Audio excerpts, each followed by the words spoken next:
Hi hello నమస్తే, నేను మీ శ్రీలతని. Welcome back to Kalyan Sri. ఈరోజు ఒక మంచి టేస్టీ రెసిపీతో మేము ముందుకు వచ్చేసానండి. అదేంటంటే పచ్చడి అండి.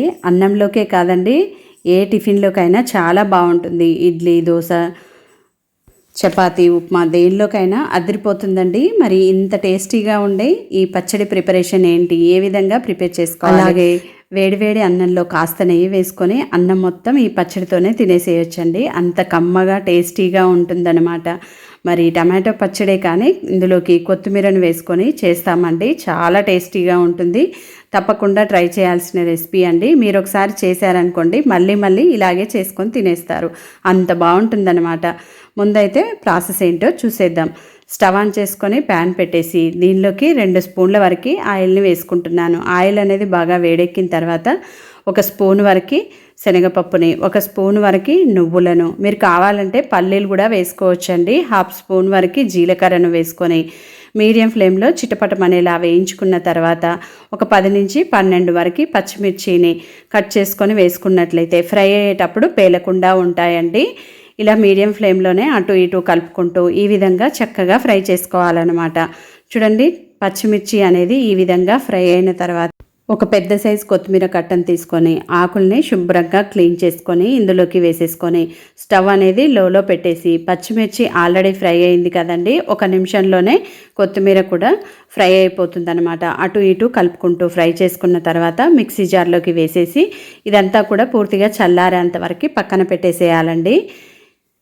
ఆ తర్వాత అదే ప్యాన్లోకి మరొక 2 స్పూన్ల వరకు ఆయిల్ని వేసి ఆయిల్ అనేది వేడెక్కిన తర్వాత 2 మీడియం సైజ్ టమాటోల్ని చిన్న ముక్కలుగా కట్ చేసుకొని వేసుకొని మీడియం ఫ్లేమ్లో టమాటో అనేది సాఫ్ట్గా ఉడికేలాగా ఉడికించుకుందాం. అటు ఇటు కలుపుకుంటూ అలాగే 1/2 స్పూన్ వరకు పసుపును, టమాటో త్వరగా ఉడకడం కోసం 1/2 స్పూన్ వరకు ఉప్పును కూడా వేసుకొని కలుపుకుంటూ ఫ్రై చేసుకోవాలన్నమాట.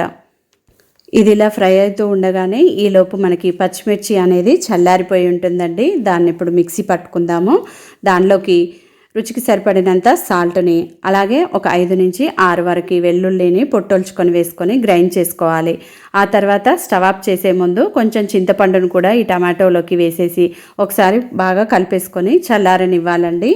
ఇలా చూడండి, కొత్తిమీర, పచ్చిమిర్చి అనేది ఈ విధంగా గ్రైండ్ చేసుకోవాలన్నమాట. మరీ మెత్తగా కాకుండా కొంచెం ఈ విధంగా కోర్సుగా గ్రైండ్ చేసేసుకున్న తర్వాత చల్లారిన టమాటోని కూడా ఇందులోకి వేసి 2-3 సార్లు పల్స్ ఇచ్చామనుకోండి, పచ్చడి అనేది రోట్లో రుబ్బినట్లుగా వచ్చేస్తుందండి. దీనిలోకి వాటర్ అనేది వేసుకోకూడదండి. ఇదే విధంగా గ్రైండ్ చేసుకోవాలన్నమాట. ఆ తర్వాత వేరొక బౌల్లోకి ట్రాన్స్ఫర్ చేసేసుకున్న తర్వాత దీనిలోకి 1 స్పూన్ వరకు ఆయిల్ని, 1 ఎండుమిర్చిని, 1 స్పూన్ వరకు పోపు గింజల్ని, ఒక 4-5 వెల్లుల్లిని, చిటికెడంతా ఇంగువని, 1 ఎండుమిర్చిని దోరగా ఫ్రై చేసుకున్న పోపు అంతా కూడా ఈ పచ్చడిలోకి వేసేసి కలుపుకుంటే మనకి టమాటో కొత్తిమీర పచ్చడి అనేది చక్కగా రెడీ అయిపోతుందండి. ఇది వేడివేడి అన్నంలో కాస్త నెయ్యి వేసుకొని తింటే సూపర్గా ఉంటుందండి. ఇడ్లీ, దోశ, చపాతీ, పూరి, ఉప్మా దేనిలోకైనా అదిరిపోతుందండి.